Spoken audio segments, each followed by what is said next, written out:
За сайн байцгаана уу та бүгдэнд өнөөдрийн мэндийг хүргэе. Би ТV Тавтай Морил.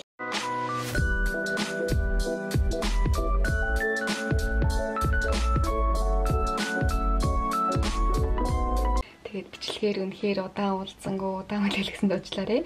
Би ямар ч гэсэн сайн байгаа. Тэгээд өнөөдөр би юу хийж байгааг гэхлээр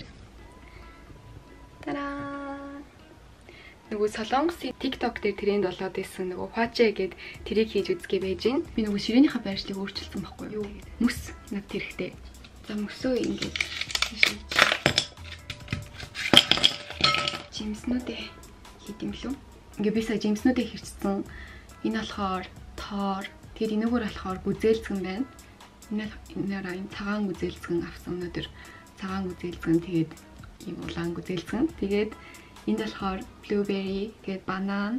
Тэгээд энэ болохоор нөгөө pineapple тарусаага тарвсаа шууд ингээд эндээс нь шууд хийн. Хийцгээ. Гоё гэж байна. Тэлцэгнөр авсан ийм манготой энийг хийж болох нүггүй.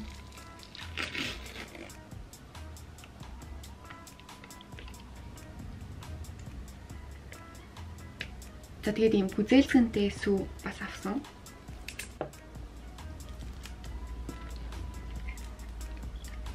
Зарим авсан ийм гүзээлцгэнтэй зарим хийвэл бас гоё ялж магадгүй гэдэг.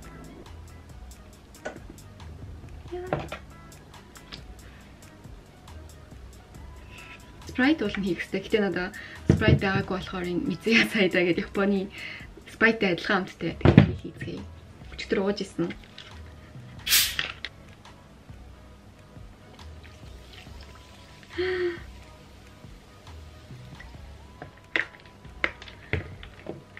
Яг ингээд дээрэс нь харахаар амар гоё харагдах байгаа ч гэсэн ингээд камерлаа харахаар амар гоё харагдах юм. Би бүр энийг хийхийн төлөө нөгөө гэрт ийм цав байхгүйсэн болохоор ийм дэлгүүрээс ийм шилэн сав хүртэл авлаа шүү дээ.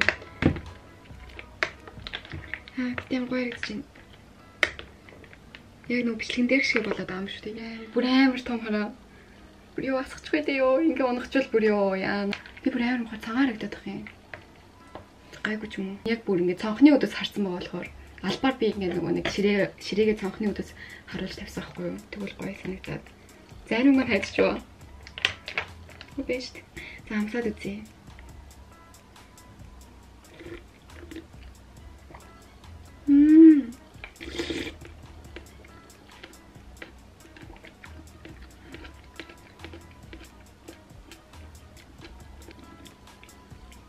Энэ шүдлэн. За шүдэнч гэжтэй энэ юу жуус нь бүр амар гоё юмтай болт юм байна. Амар гоё. Зарим хүмүүс нэг хийгээд нөгөө нэг тийм санаа амттай болт юм энэ гэж заахгүй. Тэгсэн чинь бүр амар гоё юмтай байна. Надад бүр амар таалагдлаа.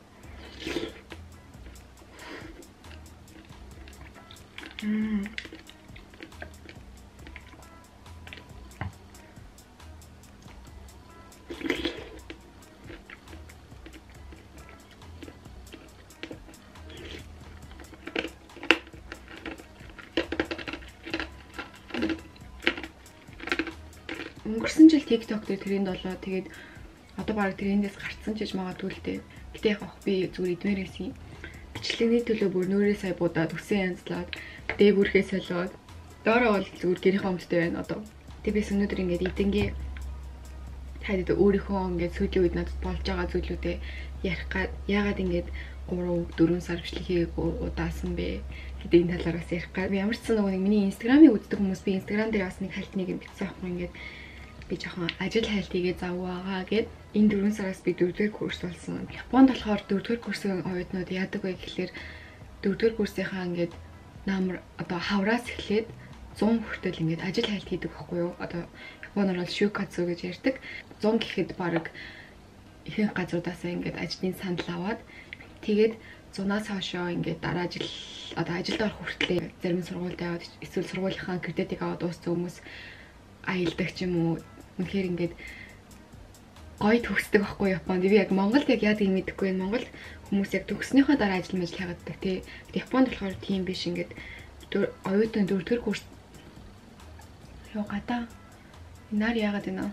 Гинт амир харуулчих юм. Миний хувьд гэх юм бол ер нь яг 3 сараас эхэлсэн. Одоо тэгээд бараг 6 сар болж байна. 10 компани гадаад компани дээр оруулаад 15 компани дээр лөө apply хийсэн. Одоо материалаа ингээд явуулдаг байхгүй юу. Тэгээд материалаа явуулсныхаа дараа тэн дээрээ тэнцэх юм бол дараа нь ярилцлага гэд хэд ярилцлаганд ороо явдаг. Гэтэ надад хамгийн хэцүү байсан одоо ингээд apply хийх нь амар хэцүү байсан. Тэрэн дээр болохоор бүр амар ядаргатай заяа. Одоо зүгээр л ингээд таад ингээд бодож авах тий одоо ингээд нэрээ мэрээ бичээл би ингээд танай компани ормоор яана гэсэн хүсэлтэд явуулна гэсэн тийм ойлголт биш заяа. Зүгээр амар ядаргатай одоо нэг компани гэхэд л ингээд хэд хэдэн асуултуудтай. Тэр асуулт нь одоо амар тэнэг. Тэгэхээр ганц ингээд асуултан дээр заяа одоо ингээд 300 400 500 хүүхдэд юм бичиж явуулах хэрэгтэй. Танай компани одоо ийм болохоор би ингээд танай компанид ормоор энэ одоо би ийм одоо ил давуу талаа ашиглаад танай компанид ингэж би хувь нэмрээ оруулмаар энэ юм уу. Бүр амар хэцүү заяа. Тэгээд чиний муу тал юу вэ? Чи ингээд ямар нэг зүйл дээр ингээд алдчихсэн үү? Тэрнээсээ яаж ингэж давж гарч чадсан бэ? Өөрийгөө одоо ингээд PR хийгээд тэгээд бичтэй гэх юм уу? Амар хэцүү. Надад тэр бүр амар хэцүү байсан. Тэгээд угаасаа яг тиймэрхүү зүйл бичгийн төлөө тэр компанийг бас амар судлах хэрэгтэй. Дээрээс нь өөрийгөө бас амар таньж мэдэх хэрэгтэй байдаг байхгүй юу? Тэгээд бас хэцүү ёо. Тэр одоо материалаа явуулсан газруудаасаа тэгээд унсан хариулт авна. Надтай бүр ингээд уулзахыг ч хүсэхгүй байна гэж одоо ингээд материал дээр унгаж ийн гэдэг чинь. Тэгээ миний нөгөө материалаа явуулж байгаа компаниуд болохоор бас нөгөө онгоцны компаниуд тахгүй юу. Би нэр таад нэрээ ямар мэргэжилтэй болох вэ гэлээгүй юм шүү дээ. Миний мөрөөдөл онгоцны үйлчлэгч болох мөрөөдөлтэй. Одоо онгоцны үйлчлэгч гэдэг байхаа тий одоо бүхэгийн ажилтан гэдэг байх. За онгоцны үйлчлэгч гэж хэлчихэ энэ дээр. Онгоцны үйлчлэгч болно гэд яг анх удаа суугаад онгоцны үйлчлэгч харсан. Тэр цагаасаа эхлээд би онгоцны үйлчлэгч болох тийм мөрөөдлөө ерөөсөө хаяагүй. Одоо нөгөө сурж байгаа мэргэжил маань хүртэл одоо aviation management гэдэг чиглэлээр би сурдаг. Онгоцонд суух дуртай. Тэгээд хүмүүст ингээд бас service хийх дуртай гэж бодож байна. Тэгээд бас нэрээ би давхар нөгөө нэг онгоцны компаниуд руу бас өргөдлөө одоо материалаа явуулахын хажуугаар бас нөгөө юмыг аж мэдгүй те одоо бүх компани тэнцэхгүй унах магадлал маш өндөр. Ягаад гэх юм бол заяа Японы ингээд баг миний бодлоор одоо ингээд бүх охтууд ингээд онгоцны үйлчлэгч болохыг хүсдэг. Бүр ёо багтээ угаасаа тийм гэж байхгүй л та угаасаа бүгд яг угаасаа жоохон хэтрүүлэл хэлж байгаа л та. Гэхдээ Японы ингээд хамгийн том 2 компани байдаг байхгүй онгоцны. Тэр 2 компани руу ингээд жил болгон одоо fresher шин төгссөх оюутнууд 30-40 мянган хүмүүс ингэж материал явуулдаг яваад тоо. Тэрнээс тэнцхэн зөвхөн нэг 300-400 хүмүүс л тэнцдэг. Зөрдөөн бүр амар ихтэй. Юмыг хаж мэдгүй те ингээд бүх компаниудаа унжих магадлал маш их өндөр байгаа учраас би ингээд юмыг хаж мэдхгүйгээд нэг зочид буудруу бас материалаа явуулсан. Тэгээд янз бүрийн ярилцлага өгсөөр хагаад ашгүй нэг юм ажлын санал авсан байгаа. Ямар ч байсан бүх компаниудаа унжих юм бол бас ингээд дараагийн бас ингээд юу байгаа одоо plan B гэсэн тийм юм бас байгаа. Цагийн ажлаа бас багасгацсан байгаа. Ягаад гэвэл өөртөө жоохон амралт өмгөөрсэн байхгүй би. Одоо ингээд ер нь бол би 1-р курс одоо хэлний бэлтгэлийн оюутан байхаас эхлээд бол амар завгүй байсан бүр ажил хийгээл давхар сураал хичээлээс амар завгүй тэгээд давхараас ихтөв хийгээд би бүр ингээд бүр юу болоод байгаа мэй гэмэрэл бүр ингээл яг ингээл ийч тийшээ ингээл 3 дахь курс хүртлээ ингээд тэр завгүй байсан үед ингээд бодохоор өөрөөрөө бараг багарч байгаа юм чинь ингээд би бүр тэгэж явсаар агаад би ингээд төлбөр өөрөө хийж чадсан сургуулийн төлбөрийг надаас нэр хүмүүс ингээд Японд сурах га тэгээд төлбөр өөрөө хийж чадах уу гэд хүмүүс сууддаг. Ер нь бол боломжтой гэж бодож байна. Би чадсан юм чинь.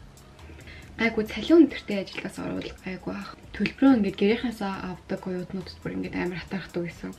Амар гоё юмаа гэж боддог гэсэн. Гэхдээ бас нэг одоо ингээд харахад бас өөрөө ингээд төлбөрөө хийгээд өөрөө ингээд хичээгээд бас тэрнээс ингээд олж авсан мэдж суралцсан ингээд туршлага бас амар хөрөмтөлсөн болохоор өөрөөрөө ер нь амар бахархдаг юм уу. Тэгэл ер нь завгүй байгаад бичлэг хийж чадсангүй. Бичлэг болнаас би нэг хийх юм уу гэж одоо нэг 2-3 бичлэг бас хийж үзсэн. Гэхдээ ягаад ч юм ингээд надад таалагдаагүй би тэгээд оруулаагүй. Бас ингээд жоохон ингээд pressure амар ихтэй байсан. Ягаад гэх юм бол ингээд хүмүүс одоо ингэж амар хүлээлгчээд ийм кино бичлэг хийх байсан юм уу? Сонирхолтой болсон юм бэ гэж хэлүүлэхээс жоохон яагаад. Тэгээ одоо бас хүмүүс яг үзээд бодчлоо байх л та ийм бичлэгээр ингээд ингэж амар хүлээлгчээд ингэж ирэх байсан юм гэж бодож байгаа. Гэтэ би ийм бичлэгийг хиймээрсэн. Тэгээд бас өөрийнхөө бас одоо миний амьдралаа юу болоод байгаагаас та ингээд апдейт хийж бодоод тэгээд ийм бичлэг хийсэн. Би одоо жоохон тийм завтай дуу байгаа. Завтай дуу байгаа гэх юм уу? Өөртөө жоохон ингээд амралт өгч байгаа. Тэгсэн ч гэсэн ингээд жоохон заримдаа ганцаарддаг. Одоо ерөөсөө найз байхгүй заяа. Йоо, Японы найзууд бол байгаа л да. Одоо хичээл ингээд баг болсон. Тэр найзуудтайгаа ерөөсөө уулзгаа болцсон. Ингээд ерөөс Монгол найз ерөөсөө байхгүй. Монгол найзд ууланд байсан. Тэгээд зарим нь би ингээд гомдоогоод тэгээд заримтай нь хэвэлтэй. Би өөрөө бас ингээд хүмүүстэй ингээд сайн харилцаж чаддгүй ингээд одоо уцаар ярих ингээд байнгын мессеж бичих тэгэл байнгын видео кол хийгээл яг тийм хүн биш аахгүй юу. Та нар нэрээ нөгөө нэг MBTI гэд мэдхүү одоо нөгөө нэг 16 personality гэдэг байдаг шүү дээ. Одоо өөрийнхөө ингээд personality нөгөө зан чанарыг ингээд мэддэг тийм. Тэрэн дээр болохоор би нөгөө нэг INFJ баггүй юу. Тэр нь болохоор би ингээд 2-3 удаа туршиж үзсэн заяа. Тэгэхээр яг адилхан хариу гарсан. INFJ хүмүүс болохоор ингээд ер нь бол ганцаараа байх амар дуртай. Ганцаараа л ер нь ингээд өөрийгөө ингээд зугаацуулаад яваад байж чаддаг. Тэгээ бусадтай ингээд ер нь ингээд introvert хүмүүс байдаг аахгүй юу? Одоо ингээд амар тотгошоогоо. Тэгээ би тийм хүн би ингээд итгэж чадах хүртлээр хүмүүст ингээд юм ярих гэж ер нь л ууддаг амар хугацаа шаарддаг аахгүй юу? Тийм болохоор ч тэр юм ингээд ерөөсөө найз Монгол найз ерөөсөө энэ Японд байхгүй, монголч бараг байхгүй байгаа. Одоо Монгол явах юм бол одоо найзгүй яана л гэж бодож байна.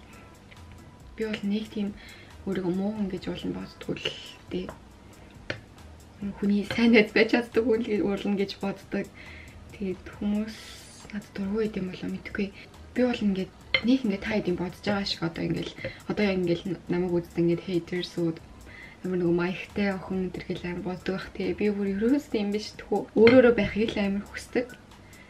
Гэхдээ яг ингээд миний хоолой энэ төр яг нөгөө нэг тийм маягтай сонсогдож харагддаг юм шиг байлээ. Би өөр нь өөр хөмшлийг хяналтж байхдаа тэгж боддог. Тэгээд бол маяглаа гэж ерөөсөө боддгоо заяа. Энд ихтэй амар гоё юм байна. Би бүр дахиад нэг бичлэг авахгүй байсан ч гэсэн ингээд халуун өдөр идэх юм бол нэрнгээсээ л амар гоё юм байна. Найзтай болох юм бол юу юмээр байгаа гэх юм бол Монгол хоолны газар ормор байгаа байхгүй юу? Надтай ингээд хамт хооллоод тэгээд бас хаврын баяр, Японы нэр хаврын баяр гэж болдог. Тэгээд би бол тийшээ ямаар идэг байхгүй юу? Даанч тэгээд найзгүй болохоор явж чаддгүй. Уул нь би тийш очиод ингээд гоё хуушур идээд тэгээ гоё зүлгэн дээр суугаад найзуудтайгаа юм яриад тэгж бас баймаар байсан баггүй юу? Өөр ч бас гоё залуу насан дээр гоё шоу удаж байгаа ямаар байгаа ахгүй юу? Тэгтээ яг тэгж чадахгүй л байгаа. Гэтэ ер нь бол ганцаараа байх дуртай.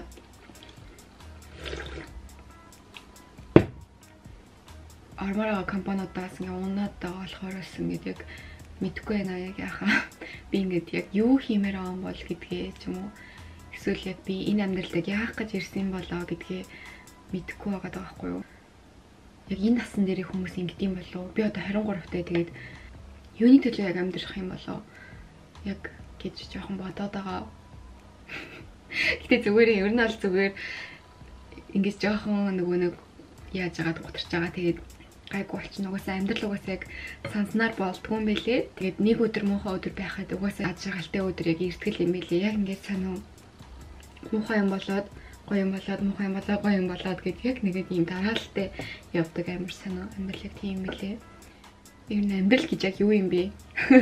Амар хүн асуулт яг энд 23 хүрээд одоо ингэж би өнгөрсөн ингэж өөрийнхөө амьдралаа нэг бодоо үзэхээр ер нь яг нэрээ 10 жил нэр үнэхээр гоё ээжтэй гэж амар их боддог. 10 жил гэж хэлэхээр амар сони юм аа. Юу ахлах сургууль, дунд сургууль гэдэг ер нь амар гоё байсан.